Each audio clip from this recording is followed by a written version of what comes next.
നമുക്ക് മലയാളത്തിലെ വളരെ വരിഷ്ഠ കവിയായിരുന്ന ഏറ്റവും ധ്വനിപ്രധാനമായ കവിതകൾ എഴുതിയിട്ടുള്ള, നമുക്കിന്നും ചെന്ന് വായിച്ചു നോക്കിയാൽ നമുക്ക് ഇനിയും അനേകം അനേകം അനേകം തലങ്ങളിലേക്ക് സഞ്ചരിക്കാൻ ഉതകുന്ന കവിതകൾ എഴുതിയ, ഏറ്റവും വളരെ കാലം മുമ്പ് എഴുതിയെങ്കിലും ഏറ്റവും ആധുനികനായി നിൽക്കുന്ന ഇടശ്ശേരി രാമനെക്കുറിച്ച് ചില കവിതകൾ എഴുതിയിട്ടുണ്ട്.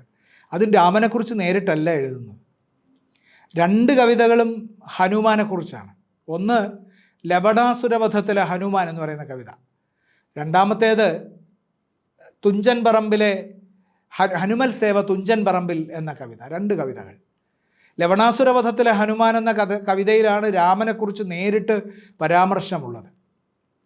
ലവണാസുരവധം എന്ന കഥകളി കണ്ട ശേഷമാണ് അദ്ദേഹത്തിന് ആ പ്രചോദനം ഉണ്ടാകുന്നത്. ലവണാസുരവധം കഥകളി കാണുമ്പോൾ അതിൽ ഹനുമാനും ലവകുശന്മാരും തമ്മിലുള്ള കൂടിക്കാഴ്ചയൊക്കെ കാണുമ്പോൾ നമുക്ക് സങ്കടം കൊണ്ട് നമ്മൾ നന്നായിട്ട് കഥകളി കണ്ട് ആസ്വദിക്കാൻ പറ്റുന്ന ആളുകൾക്ക് കണ്ണുകൾ ഈറനണിഞ്ഞല്ലാതെ അത് കാണാൻ സാധ്യമല്ല. ഹനുമാൻ്റെ വാത്സല്യം, ആ കുഞ്ഞുങ്ങളോടുള്ള വാത്സല്യം, സീതയോടുള്ള ഭക്തി, സുഖമോ ദേവി സാമ്പ്രതം എന്ന പ്രസിദ്ധമായ പദമൊക്കെ അതിനകത്തുള്ളതാണ്. നമ്മൾ ചലച്ചിത്രഗാനത്തിൽ കേട്ടിട്ടുണ്ട് സുഖമോ ദേവി എന്ന്. അത് ONV സാർ എടുക്കുന്നത് ഈ ആട്ടക്കഥയിൽ നിന്നാണ്, സുഖമോ ദേവി എന്ന്. ഹനുമാൻ സീതാദേവിയോട് ചോദിക്കുന്നതാണ് സുഖമാണോ ദേവിക്ക് എന്ന് വർഷങ്ങൾക്ക് ശേഷം കാണുമ്പോൾ. അതിൽ ഈ കുട്ടികൾ രാമനെക്കുറിച്ച് പറയുന്ന ആ ഒരു ഭാഗം പറയുന്നുണ്ട്. അതിലാദ്യം ഹനുമാൻ കാണുമ്പോൾ, ഈ വനം കാണുമ്പോൾ ഹനുമാൻ വിചാരിക്കുന്നത് ശ്യാമളം വനം രാമചന്ദ്രൻ്റെ കോമള തനു തന്നെയോ എന്നാണ്. ഈ വനം ഞാൻ കാണുമ്പോൾ ഈ വനമാകെ ശ്രീരാമചന്ദ്രൻ്റെ കോമളമായ ശരീരം തന്നെയോ എന്നാണ് ചിന്തിക്കുന്നത്. തൊട്ടു പിന്നാലെ കുട്ടികൾ രാമനെക്കുറിച്ച് എന്താണ് പറയുന്നത് എന്ന് പറയുന്ന ഭാഗത്താണ് ശരിക്കും ഈ വാൽമീകി രാമായണത്തിൻ്റെ സ്വാധീനം അത് ഇടശ്ശേരിയിൽ എങ്ങനെ ഉണ്ടായി എന്ന് നമ്മൾ മനസ്സിലാക്കുക. അവിടെ പറയും, രാമനെ സദാ രാമനെ പുണ്യസോമനെ കേട്ടിട്ടുണ്ടവർ, ഭർഗചാപ പ്രഭേദി എന്നല്ല, ഭാർഗവ ജേതാവെന്നല്ല, ഭർഗചാപ പ്രഭേദി. ഭർഗചാപം എന്ന് പറഞ്ഞാൽ ശൈവചാപം. ആ ശൈവചാപം പ്രഭേദിച്ചയാൾ, അതിനെ പൊട്ടിച്ചയാൾ എന്നല്ല കേട്ടിരിക്കുന്നത് കുട്ടികൾ. ഭാർഗവ ജേതാവെന്നല്ല, പരമശുരാമനെ ജയിച്ചയാളെന്നല്ല കേട്ടിരിക്കുന്നത്. മാർഗണലീലാ മാത്രത്തിൽ രക്ഷോ മാർഗം വെന്നവൻ എന്നല്ല. ഈ യാഗരക്ഷയ്ക്കായിട്ട് പോകുമ്പോൾ അവിടെ അങ്ങനെ മാർഗം രക്ഷോ മാർഗം വെന്നു എന്നുള്ളതല്ല, രാക്ഷസന്മാരെ ജയിച്ചു എന്നതല്ല കേട്ടിരിക്കുന്നത്. രാവണാന്തകൻ എന്നല്ല, സാധു സേവനവ്രതൻ എന്നല്ല. ഈ കുട്ടികൾ കേട്ടിരിക്കുന്നത് രാമനെ രാവണാന്തകനാണെന്നല്ല കേട്ടിരിക്കുന്നത്. മാത്രമല്ല സാധു സേവകനാണ്, സന്യാസിമാരെയും പാവപ്പെട്ട മനുഷ്യരെയും സേവിക്കുന്ന ആളാണ് എന്നുമല്ല കേട്ടിരിക്കുന്നത്. പകരം പെൺകൊല ചെയ്ത പാപി എന്നത്രേ. ഈ കുഞ്ഞുങ്ങൾ രാമനെ കേട്ടിരിക്കുന്നത് പെൺകൊല ചെയ്ത പാപി എന്നത്രേ. താടകയെ കൊന്നുവല്ലോ, താടകയെ കൊന്നു, പെൺകൊല ചെയ്ത പാപി എന്നത്രേ. പൊന്മാൻ തേടിയ പൊണ്ണനും എന്നാണ് ഇടശ്ശേരി എഴുതുന്നത്. പൊന്മാനിനെ തേടിപ്പോയ ഒരു മണ്ടനായിട്ടും ഒരു വിഡ്ഢിയായിട്ടും പെണ്ണിനെ കൊന്ന ഒരു മനുഷ്യനായിട്ടുമൊക്കെയാണ് രാമനെ കാണുന്നത്. വാനരത്തെ ഒളിവേട്ടയാടും കാനനചാരി എന്നുമാം. ഒരു കുരങ്ങനെ ഒളിച്ചു കൊന്ന, വാനരത്തെ ഒളിവേട്ട ചെയ്ത കാനനചാരി, അങ്ങനെ വനത്തിൽ സഞ്ചരിക്കുന്ന ഒരാൾ എന്നാണ് ഈ കുട്ടികൾ കേട്ടിരിക്കുന്നത്. കേൾക്കുന്നത് ആരാ? വെറുതെ ഉള്ള കുട്ടികളല്ല, ലവകുശന്മാരെന്ന രാമൻ്റെ മക്കളാണ് രാമനെക്കുറിച്ച് അങ്ങനെ കേട്ടിരിക്കുന്നത്. രാമനെക്കുറിച്ച് കേൾക്കേണ്ടിയിരുന്നത് ഭർഗചാപം ഭേദിച്ചയാൾ, ശൈവചാപം ഭേദിച്ചയാൾ എന്ന നിലയിലാണ് മക്കൾ കേൾക്കേണ്ടിയിരുന്നത്. ഭാർഗവരാമനെ ജയിച്ചു എന്നാണ് മക്കൾ കേൾക്കേണ്ടിയിരുന്നത്. ഈ എന്താണ്, രാജ്യത്തെ സാധുജനങ്ങളെ രക്ഷിച്ചു എന്നും രാക്ഷസന്മാരെ പരാജയപ്പെടുത്തി എന്നുമാണ് കേൾക്കേണ്ടിയിരുന്നത്. പകരം ഈ കുട്ടികൾ എങ്ങനെയാണ് കേട്ടിരിക്കുന്നത്?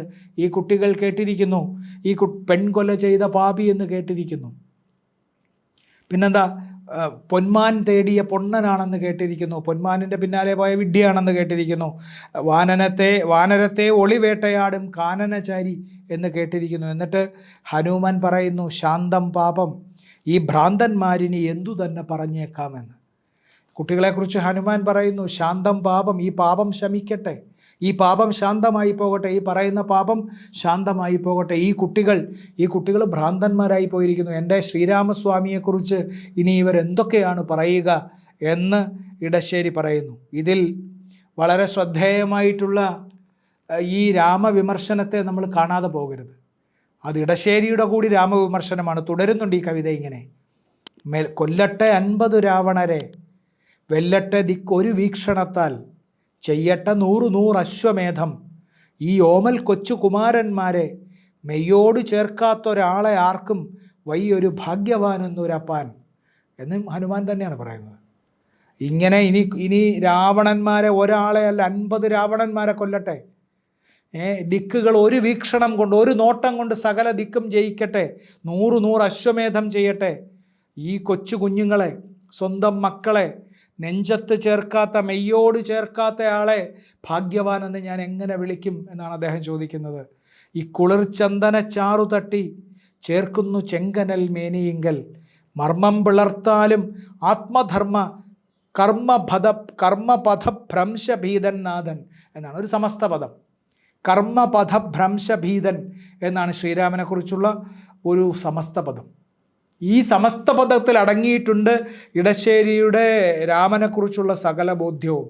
കർമ്മപഥത്തിൽ നിന്ന്, സഞ്ചരിച്ചു കൊണ്ടിരിക്കുന്ന വഴിയിൽ നിന്ന് മാറിപ്പോകുമോ എന്ന ഭയം കൊണ്ട് മാത്രം ജീവിക്കുന്ന ഒരാളായിരുന്നു ശ്രീരാമൻ എന്ന് ഇടശ്ശേരി നമ്മളോട് പറയുന്നു. ശ്രീരാമൻ്റെ ജീവിതത്തിൽ സംഭവിച്ചു പോയിട്ടുള്ള വലിയ വലിയ ഈ അപഖ്യാതികളായി പിന്നീട് പ്രചരിച്ചിട്ടുള്ള കാര്യങ്ങളെല്ലാം ചേർത്ത് ഈ ഒരൊറ്റ സമസ്ത പദത്തിൽ നമുക്ക് പറയാം, കർമ്മപഥ ഭ്രംശ ഭീരു എന്ന് പറയാം. കർമ്മപഥത്തിൽ നിന്ന് ഭ്രംശം വരും എന്ന് ഭയക്കുന്നയാൾ എന്ന് നമുക്ക് പറയാം. ആ തരത്തിൽ രാമൻ്റെ ഈ തരത്തിലാണ് രാമനെക്കുറിച്ച് അദ്ദേഹം പറയുന്നുണ്ട്. ഇതിൽ ഹനുമാൻ പശ്ചാത്താപ വിവശനാവുന്നുണ്ട്. എന്നിട്ട് അദ്ദേഹം പറയുന്നു, ഹാ ഹതമൻ ജിഹ്വാ ഖഡ്ഗമേ നീ, ആപതിക്കുന്നു വ്രണത്തിൽ വീണ്ടും എന്ന് പറയുന്നു അദ്ദേഹം. എൻ്റെ ഈ നാവ് മുറിഞ്ഞു പോയിട്ട്, എൻ്റെ ഇതെല്ലാം കേട്ടിട്ട് എൻ്റെ നാവ് മുറിഞ്ഞു പോകുന്നു. ആ നാവ് മുറിഞ്ഞിട്ട് അത് വീണ്ടും വ്രണത്തിലേക്കാണ് വീഴുന്നത്, അതിൻ്റെ നീറ്റൽ. സാന്ത്വനമല്ലിപ്പോൾ ചെയ്തു ഞാൻ തൽ സ്വാന്ത നിർഭേദനമായിരുന്നു, ഞാൻ എന്നെ തന്നെ പിളർന്നു പോകുന്ന തരത്തിലാണ് ഞാൻ ചെയ്തത്, എനിക്കിതിൽ ഒരു സാന്ത്വനവും ഉണ്ടായിട്ടില്ല എന്ന് പറയുന്നുണ്ട്. ആ തരത്തിലാണ് ഇടശ്ശേരി ശ്രീരാമനെ കണ്ടത്, വാൽമീകിയെ കണ്ടത്, രാമായണത്തെ കണ്ടത് എന്ന് നമുക്ക് ഓർക്കണം. നമ്മൾ ഈ രാമായണത്തെക്കുറിച്ച് പറയുന്ന സ്ഥലങ്ങളിലൊന്നും ഇത്തരം കവികൾ നമ്മളുടെ രാമായണത്തെക്കുറിച്ച് എന്ത് ചിന്തിച്ചു എന്ന് ഓർക്കാറില്ല എന്നും ഈ സന്ദർഭത്തിൽ പറയേണ്ടതുണ്ട്.